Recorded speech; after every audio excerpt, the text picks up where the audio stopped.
ओरा एने बोला कि टकरा दे एक आड़ बात म्यास ठीक हो जाए। इधर ध्यान दो। बता रहे सुनिए इधर देखो बता ए कुछ लोग होशियार ज्यादा बढ़ रहा है। देखो इधर सुनो इसको बनाते हैं। देखिए उसके बाद आगे फिर बताएंगे। तो क्वेश्चन है, देखो फिर से बोल रहे हैं बार बार क्वेश्चन को समझना जरूरी है। कितना क्वेश्चन बना रहा है ये तो समझ के अगर बना रहा है तो प्रैक्टिस के लिए ठीक है, समझ के अगर बना रहे तो प्रैक्टिस के लिए ठीक है, ये सही है। लेकिन नहीं समझ के खाली बना ही रहे हो तो कोई फायदा नहीं। समझना जरूरी है भले क्वेश्चन कम बने। देखो भाई एक बार और इसको दिमाग दोहराइए इस पर। क्वेश्चन है कि एक मीनार के पद बिंदु से, पद बिंदु या पाद बिंदु बात बराबर है, एक मीनार के पद बिंदु से भवन के शिखर का उन्नयन कोण। इस टाइप के क्वेश्चन कभी भी आए, लैंग्वेज वाला क्वेश्चन कभी भी आए तो फुल स्टॉप जहां मिलेगा वहां पर रुकने के लिए, कॉमा है वहां पर रुकने के लिए, जहां कॉमा फुल स्टॉप ये सब रहे तो वहां पर रुकना। भाई यहाँ पर तो फुल स्टॉप यहाँ है, डायरेक्ट हैजा रुकेंगे, है ना। धीरे धीरे पढ़ने के लिए समझ में आ जाए ऐसा पढ़ना है। एक मीनार के पद बिंदु से भवन के शिखर का उन्नयन कोण, एक मीनार है उसके जो पद बिंदु है और भवन एक है, भवन के शिखर का उन्नयन कोण 30 डिग्री है और भवन के पाद से मीनार के शिखर का उन्नयन कोण 60 डिग्री। तब और एक दे दिया इसमें कि मीनार की ऊंचाई 50 मीटर है तो बोला कि भवन की ऊंचाई निकाल लो। देखो तो हम ऐसे इन जनरल हम मान लेते हैं कि यहां पर ऐसे ये क्या है मीनार मान लेते हैं। मीनार एक ही दोनों एक ही एथी पर है तो जमीन पर होते ही ना। इधर क्या मान लेते हैं भवन, क्या मान लेते हैं भवन। सुनो ध्यान से हम जो बात बता रहे हैं, ये भवन है और ये क्या है मीनार। कोई कहेगा कि ना हम इन्ने भवन, अरे तो इन्ने भवन करेंगे, इन्ने मेरा कर लेना कोई दिक्कत नहीं कर लो। तब मान लिए ऐसे हम एक मीनार, ये क्या है भवन, क्या है भवन, घर घर घर और मीनार। ऐसी इन जनरल मीनार जो होगा हाइट उसका ज्यादा ही होगा, है ना। भवन का जो बिल्डिंग होगा वो क्या होगा कम होगा। ये कोई जरूरी नहीं कम ज्यादा भी कर सकते हो। हम ऐसी मान लिए क्या ये क्या है ये भवन। अब सुनो जैसे कहेगा वैसे कर रहे। एक मीनार के पाद बिंदु से, यानी कि देखो दो बिंदु होता है, एक शिखर है एक पद बिंदु या पाद बिंदु। ये मीनार है, मीनार है, मीनार का शिखर ये होगा, पद बिंदु ये होगा। तो एक मीनार के पद बिंदु से भवन के शिखर का उन्नयन कोण, पद बिंदु से जहां लगेगा वहीं पर एंगल दिखाने के लिए से, यानी कि यहां से भवन के, देखो भवन के पद बिंदु ये होगा और शिखर ये होगा। ये तो भवन है ना, ये क्या है भवन है। अब भवन है तो भवन के पद बिंदु ये शिखर ये। तो मीनार के देखो यहाँ पर एक मीनार के पद बिंदु से भवन का शिखर का उन्नयन कोण, शिखर ये पद बिंदु ये से यहाँ पर एंगल बढ़ रहा है।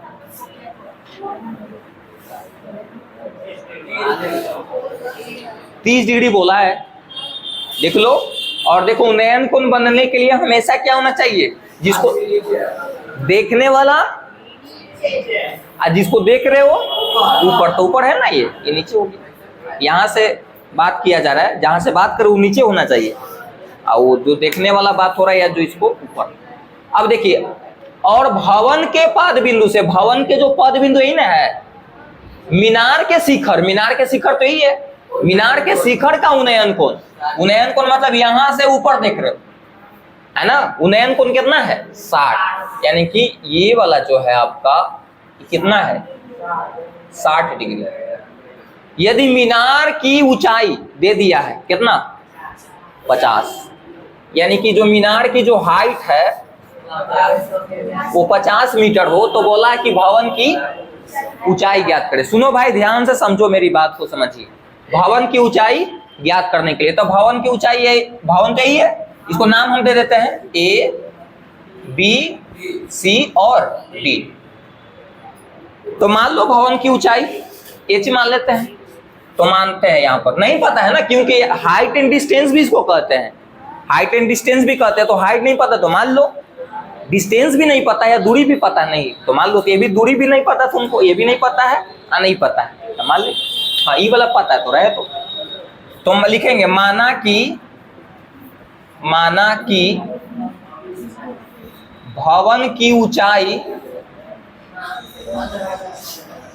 क्या है, h मीटर है, मीटर में तो मीटर में h मीटर है, और ये वाला मान लो BC कितना मान लेते हैं, और BC बराबर x मीटर मान लेते हैं।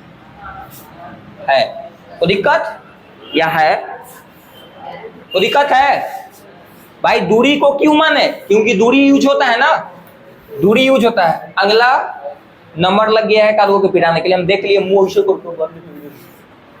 थोथा रुक रहे मार के ठीक कर दो। x मीटर इसको माने है, आई वाला क्या है h मीटर। मीटर अभी हटा भी सकते हो, बाद में लगा देंगे। सुनिए, हमेशा कॉम्बिनेशन बनाते हैं ना, जो आपको लंब और आधार का कॉम्बिनेशन जो बनता है, यही तो बनता है मैक्सिमम टाइम, तो यही कॉम्बिनेशन बनता है। जो देले है वो, जो नहीं देले है वो, या जो नहीं देले है जिसको माने हैं उसको भी, जैसे इसको भी माने इसको भी माने, उसको कॉम्बिनेशन ये कि मैक्सिमम टाइम यही होता है। इसमें क्या होगा, लंब और आधार का एक कॉम्बिनेशन बनता है। तो दो को समकोण त्रिभुज नहीं पड़ रहा है क्या, एगो समकोण त्रिभुज है जा, एगो समकोण त्रिभुज यहाँ पड़ रहा है ना। तो चलो एक बार ये वाला में तो लिखेंगे,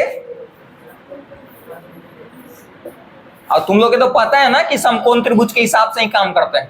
तो समकोण त्रिभुज है किसमें, ABC में, ABC में। अब देखो तो ये वाला लगा दो भाई, क्या लगाएंगे AB बटा BC। तो बताओ इसके हिसाब से अगर लंब हो गया ना, ये वाला क्या आधार, तो लंब बटा आधार किसका फॉर्मूला, tan, और tan कितना लिखे 30 की 60, हाँ कितना 30 लिख दी 60, tan 60 डिग्री, क्योंकि इसके हिसाब से काम हो रहा है। अब देखो मान रखो, तो AB का मान 50 दिया हुआ है और BC का मान x बराबर √3। इसको क्रॉस मल्टीप्लाई करिए तो कुछ तो 1 है, तो क्रॉस मल्टीप्लाई करो तो x रूट क्या हो जाएगा 3, इधर 50। x का वैल्यू निकालते हैं, x का वैल्यू तो गुना में तो क्या हो जाएगा, कवर हो रहा है, नीचे एक लाइन कवर हो जाएगा। तो x बराबर क्या हो जाएगा 50 बटा √3। कोई दिक्कत, चलो भाई ये हो गया। अब इसी प्रकार ये वाला त्रिभुज में चलो, तुम चाहोगे तो यहाँ पर और काम कर सकते हो, लेकिन ये दोनों ठीक है। ये वाला में चलो दूगो समकोण त्रिभुज बन रहा है ना, इसी प्रकार समकोण त्रिभुज किसमें, समकोण त्रिभुज किसमें DCB में या BCD में, BCD में। चलो भाई BCD में तो वही कॉम्बिनेशन लंब और आधार का, तो यानी कि H बटा X। और बताओ लंब बटा आधार किसका फॉर्मूला, tan का, था tan कितना डायरेक्ट लगा दिए, चलो डायरेक्ट लगा दिए, हड़बड़ाओ मत। ये लंब हो गया, ये वाला आधार डायरेक्ट हम कर दिए, अब की लिखे नहीं, तो क्या हो जाएगा लंब बटा आधार किसका फॉर्मूला tan, तो tan कितना लिखोगे 30, tan एक बार लिख ही देते हैं ना, तो फिर कितना कंफ्यूजन हो जाएगा। DC लिख देते हैं, DC, और ये क्या लिख देते हैं BC बराबर क्या लिखेंगे tan 30, क्योंकि लंब बटा आधार फॉर्मूला tan का होता है, तो 30 लिखेंगे क्योंकि इसके हिसाब से लंब ये आधारी।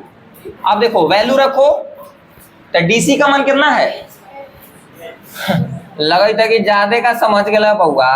अब BC का मान x बराबर कितना है कर मान, कोई दिक्कत नहीं, दिक्कत होगा क्रॉस मल्टीप्लाई करो तो यहां पर h रूट क्या हो जाएगा 3 और ये क्या हो जाएगा x। हमको तो किसका मान निकालने के लिए h का, क्योंकि भवन की ऊंचाई ने पूछा है, तो h का वैल्यू।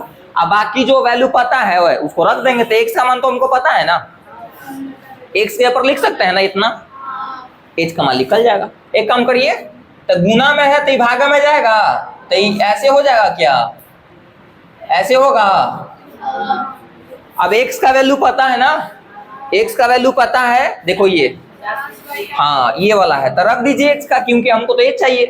तो h का h यहाँ पर रहे दो, और यहाँ पर x का वैल्यू जब यहाँ पर लिखोगे 50/√3, नहीं बड़ा लाइन दे दो क्योंकि बड़ा क्या हो जाएगा √3। इसके मतलब भागा ना हुआ, तो भागा में तो जब गुना पलटते हैं तो जानवे करते हो कि नीचे वाला ऊपर, ऊपर वाला, यानी कि h बराबर हो जाएगा 50/√3।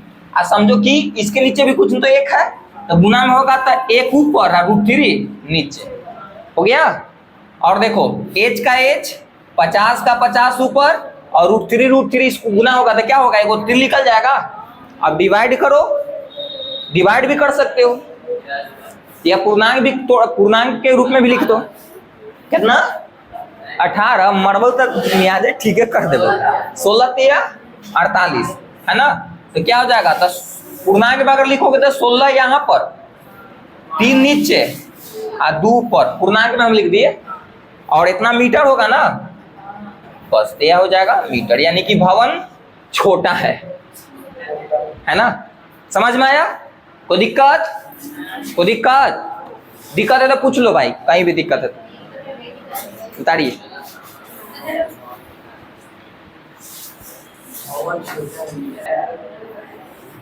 कवर नहीं हो रहा था, नहीं बोलना चाहिए था, कवर हो गया अब यार।